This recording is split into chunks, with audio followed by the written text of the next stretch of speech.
Japan की प्रधानमंत्री सनाए Takaichi Bharat दौरे पर आई हुई हैं। गुरुवार को दोनों देशों के बीच जॉइंट प्रेस कॉन्फ्रेंस हुई, जिसमें कई अहम समझौते हुए। भारत और जापान की गहरी दोस्ती का अंदाजा आप इस बात से लगा सकते हैं कि इस प्रेस कॉन्फ्रेंस में प्रधानमंत्री मोदी ने जापान की प्रधानमंत्री को छोटी बहन कहकर संबोधित किया। पीएम मोदी ने कहा कि सनाए तकाइची जापान की पहली महिला प्रधानमंत्री हैं और साथ ही एक दूरदर्शी और लोकप्रिय नेता भी हैं। और मेरी छोटी बहन प्रधानमंत्री ताकाइची जी, दोनों देशों के डेलीगेट्स, मीडिया के साथियों, नमस्कार, कोनिचिवा।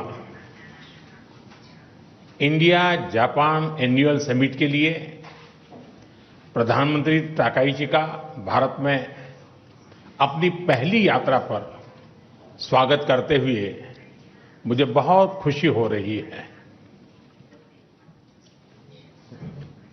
वे जापान की पहली महिला प्रधानमंत्री भी हैं और एक दूरदर्शी और लोकप्रिय नेता भी हैं।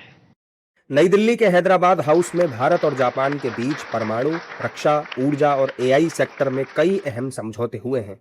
इन समझौतों को दोनों देशों की रणनीतिक साझेदारी के लिए बड़ा कदम माना जा रहा है। इस दौरान पीएम मोदी ने कहा कि भारत की विकास यात्रा में जापान का अहम योगदान है। ऑटोमोटिव से लेकर इलेक्ट्रॉनिक्स तक जापान ने भारत की ग्रोथ स्टोरी का अहम हिस्सेदार बनकर दोस्ती और विश्वास की एक अमूल्य पूंजी बनाई है। और आज प्राइम मिनिस्टर ताकाइची की यात्रा से हम अपनी special strategic and global partnership के नए अध्याय की शुरुआत कर रहे हैं। पीएम मोदी ने कहा कि प्रधानमंत्री तकाइची और मेरा विश्वास है कि टेक्नोलॉजी पार्टनरशिप हमारे सहयोग का सबसे मजबूत स्तंभ बनेगी। इसी विजन को साकार करने के लिए हमने आज एआई स्टेटमेंट भी जारी किया है। प्रधानमंत्री ताकाइची और मेरा विश्वास है कि टेक्नोलॉजी पार्टनरशिप हमारे सहयोग का सबसे मजबूत स्तंभ बनेगी।